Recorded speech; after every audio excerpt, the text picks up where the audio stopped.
Baik, Assalamualaikum warahmatullahi wabarakatuh. Saya Ayroki dengan NIM akhir 608. Di sini saya akan menjelaskan mengenai manfaat viktimologi dalam penanggulangan kejahatan serta dalam kebijakan hukum pidana dan pemberdayaan korban. Yang pertama saya akan menjelaskan tentang manfaat viktimologi dalam penanggulangan kejahatan. Nah, viktimologi memiliki peran strategis dalam upaya penanggulangan kejahatan atau yang bisa disebut dengan crime prevention. Nah, memberikan perspektif baru tentang hubungan antara korban dan pelaku serta faktor-faktor yang melatar belakanginya. Nah, yang selanjutnya saya akan menjelaskan memahami faktor viktimisasi. Viktimologi mengkaji faktor-faktor yang menyebabkan seseorang menjadi korban viktimogenesis, baik karena kelalaian, kondisi sosial maupun situasi tertentu. Pengetahuan ini penting dalam strategi pencegahan kejahatan karena memungkinkan pemerintah, aparat, dan masyarakat mengenali serta meminimalkan potensi viktimisasi. Yang kedua, menjadi dasar pendekatan pencegahan yang efektif. Menurut G.P. Hoyvenig dalam The Outset of Criminology pada tahun 1969, upaya penanggulangan kejahatan harus melibatkan kebijakan penal dan non-penal. Viktimologi mendukung kebijakan non-penal dengan memberikan pemahaman sosiokultural tentang korban agar strategi pencegahan bersifat humanis dan partisipatif. Yang selanjutnya ada mendorong rehabilitasi sosial. Pendekatan viktimologi membantu masyarakat memahami pentingnya memulihkan hubungan sosial yang rusak akibat kejahatan. Melalui mekanisme seperti restoratif justice, contoh misalnya seperti penanggulangan kejahatan tidak lagi hanya berorientasi pada hukuman tetapi juga pemulihan. Yang selanjutnya ada peningkatan kesadaran publik. Viktimologi berperan dalam edukasi sosial agar masyarakat lebih waspada terhadap potensi kejahatan dan lebih empatik terhadap korban. Hal ini menciptakan lingkungan sosial yang mendukung pencegahan kejahatan secara komunal. Nah, menurut saya pribadi kejahatan yang disebut sebagai kesadaran publik misalnya, nah itu dalam ruang lingkup lingkungan sosial seperti pergaulan, seperti tren-tren yang bisa mengorbankan diri sendiri misalnya, atau dalam lingkungan yang dimana lingkungan tersebut marak terjadinya kekerasan seksual misalnya dan lain-lain, sehingga kita secara personal juga mempertimbangkan kembali karena pada dasarnya orang-orang yang melakukan kriminal itu sangatlah banyak dan tidak bisa dihitung dengan jari. Oleh sebab itu untuk kesadaran publik ini adalah kesadaran pribadi, yaitu kesadaran personal yang dimana kita harus lebih hati-hati dalam berada di lingkungan-lingkungan atau lapisan-lapisan kehidupan masyarakat di lingkungan sekitar kita. Oke, lanjut. Nah, selanjutnya manfaat viktimologi dalam kebijakan hukum pidana. Viktimologi memiliki kontribusi penting dalam pembentukan dan pelaksanaan kebijakan hukum pidana criminal policy yang lebih berkeadilan dan manusiawi. Yang pertama, dasar perumusan kebijakan berorientasi korban. Nah, menurut Barda Nawawi Arif, kebijakan legislatif dalam penanggulangan kejahatan pada tahun 2002, viktimologi mendorong lahirnya kebijakan hukum pidana yang memperhatikan kepentingan korban bukan hanya pelaku. Hal ini terlihat dalam pengaturan hak korban untuk memperoleh restitusi dan kompensasi. Selanjutnya, landasan reformasi sistem peradilan pidana. Perkembangan konsep victim oriented justice telah mempengaruhi kebijakan hukum di banyak negara, termasuk Indonesia, yang tercermin dalam Undang-Undang Nomor 31 Tahun 2014 tentang perubahan atas Undang-Undang Nomor 13 Tahun 2006 tentang perlindungan saksi dan korban. Viktimologi menjadikan ini sebagai dasar teoritis serta pengakuan hak korban atas perlindungan hukum dan keamanan, bantuan medis dan secara psikologis, dan psikologis, restitusi dan kompensasi, serta rehabilitasi sosial dan integrasi kembali. Yang selanjutnya mendukung implementasi restoratif justice. Nah, konsep keadilan restoratif justice yang kini banyak diterapkan dalam hukum pidana di Indonesia seperti dalam Peraturan Kapolri Nomor 8 Tahun 2021 dan Peraturan Kebijakan Republik Indonesia Nomor 15 Tahun 2020. Dan ini didasarkan pada pandangan viktimologi bahwa korban harus dilibatkan dalam penyelesaian perkara secara dialogis dan adil. Selanjutnya ada efektivitas kebijakan penal. Dengan memasukkan perspektif korban, kebijakan hukum pidana menjadi lebih komprehensif dan tepat sasaran. Menurut Van Dijk, pada tahun 1983, kebijakan pidana yang tidak memperhatikan korban cenderung gagal menurunkan tingkat kejahatan karena kehilangan dimensi kemanusiaan. Nah, jadi manfaat viktimologi sendiri dalam sistem peradilan pidana di Indonesia menurut saya merupakan langkah yang sangat dipentingkan ya untuk ketika maraknya di lingkungan sosial masyarakat yang terjadi kriminal, kekerasan seksual, apalagi di zaman IT sekarang. Tentunya ini merupakan langkah-langkah yang sangat urgent dan sangat-sangat penting untuk diterapkan dalam kebijakan sistem peradilan pidana di Indonesia. Oleh sebab itu, maka menurut saya kenapa kemudian ini diterapkan, kenapa ini penting diterapkan dalam sistem peradilan pidana? Karena ini merupakan mendorong untuk kemudian korban tersebut secara psikologis serta secara mental ada daya bantuan atau dukungan sehingga hak-hak mereka itu dipenuhi, terutama dalam kekerasan seksual yang lebih maraknya lagi di lingkungan sekitar kita, dan itu pasti kerap terjadi di mana saja, tidak mengenal ruang dan waktu. Oleh sebab itu, menurut saya pribadi itulah pentingnya kenapa itu perlu ditekankan kembali untuk ditanggulangi lah oleh penerapan dari undang-undang tersebut. Nah, selanjutnya manfaat viktimologi dalam pemberdayaan korban.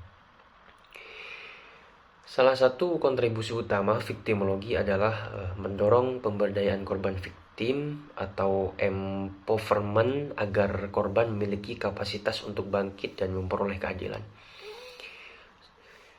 Pemulihan hak dan martabat korban. Viktimologi memberikan dasar ilmiah bagi pemberian kompensasi, restitusi, dan rehabilitasi. Nah, hal ini sejalan dengan deklarasi PBB tentang prinsip-prinsip dasar keadilan bagi korban kejahatan dan penyalahgunaan kekuasaan, yaitu pada tahun 1985, yang menegaskan bahwa korban berhak memperoleh pemulihan penuh dari penderitaan yang dialaminya. Jadi pemulihan hak dan martabat korban ini adalah pemulihan terhadap kepercayaan yang dialami korban dari mulai menjalani kehidupan sehari-harinya, sehingga itu merupakan dorongan secara psikologis untuk memberikan dukungan-dukungan yang memulihkan kembali mentalitas dan kepercayaan korban. Nah, ini intinya lebih memahami dan mendorong pemulihan penderitaan yang dialami oleh korban tersebut. Nah, kemudian pengakuan korban sebagai subjek hukum. Dalam paradigma lama, korban hanya dianggap sebagai sumber keterangan. Viktimologi mengubah pandangan ini dengan menempatkan korban sebagai subjek aktif dalam proses hukum yang berhak didengar dan dilindungi, yaitu yang mengatakan adalah Muladi tahun 2002. Nah, jadi pengakuan korban sebagai subjek hukum tersebut merupakan bahwa secara normatif pelaku dengan korban yang sebelumnya itu merupakan pelaku yang sebagai korban yang dijadikan sebagai pandangan dalam penerapan hukum tersebut dialihkan atau diharmonisasikan dengan mengacu terhadap korban, karena korban tersebut sehingga dijadikan sebagai subjek hukum, yaitu subjek pribadi korbannya atau pandangan dari korbannya gitu loh, atau akibat dari yang terjadi oleh korbannya tersebut gitu, sehingga ini lebih ke personal dan lebih ke subjektif pribadi korban tersebut gitu. Nah, selanjutnya peningkatan kesadaran dan kemandirian korban. Mohon maaf. Peningkatan kesadaran dan kemandirian korban. Nah, melalui pendekatan psikososial, viktimologi membantu korban memahami hak-haknya serta membangun kepercayaan diri untuk menuntut keadilan. Hal ini didukung oleh peran LPSK atau yang bisa disebut dengan Lembaga Pelindungan Saksi dan Korban dalam memberikan pendampingan hukum dan psikologi sesuai amanat Undang-Undang Nomor 31 Tahun 2014. Jadi peningkatan kesadaran dan kemandirian korban tersebut melalui pendekatan psikososial, viktimologi membantu korban memahami haknya. Jadi dalam ilmu viktimologi sendiri itu membantu korban memahami hak-hak dirinya, sehingga contoh misalnya saya ada seorang perempuan yang misalnya dicabuli atau merasa dilecehkan lah kehormatannya sebagai perempuan atau marwahnya lah. Nah, sehingga namun si korban ini tidak paham, intinya harga dirinya atau marwah dia sebagai perempuan itu dilecehkan gitu. Akan tetapi saya nggak bisa berbuat apa-apa gitu loh. Nah, dalam ilmu viktimologi tersebut, kesadaran dan kemandirian korban itu juga menjadi problem yang sangat didorong oleh ilmu viktimologi tersebut. Nah, oleh sebab itu seperti LPSK tadi, Lembaga Pelindungan Saksi dan Korban, itu dalam LPSK sendiri tentunya ada pendampingan hukum dan pendampingan secara psikologis juga, yang dimana itu dijamin oleh amanat Undang-Undang Nomor 31 Tahun 2014 tadi gitu. Yang selanjutnya, penguatan jaringan layanan dan kebijakan publik. Nah, viktimologi juga berperan dalam pengembangan kebijakan publik yang berbasis hak korban, misalnya pembentukan unit pelayanan terpadu atau yang bisa disebut UPT. Nah, bagi korban kekerasan di rumah sakit dan kepolisian, yaitu Peraturan Menteri PPA Nomor 21 Tahun 2021. Nah, jadi penguatan jaringan layanan dan kebijakan publik, tentunya viktimologi juga berperan dalam pengembangan kebijakan publik yang berbasis hak korban, seperti pelayanan terpadu tadi. Nah, bagi korban kekerasan seperti di rumah sakit itu melalui secara psikologis ya, dan secara hal-hal teknis, dan serta kepolisian yang kemudian menindaklanjuti penyebab dari adanya sebuah tindak kekerasan tersebut.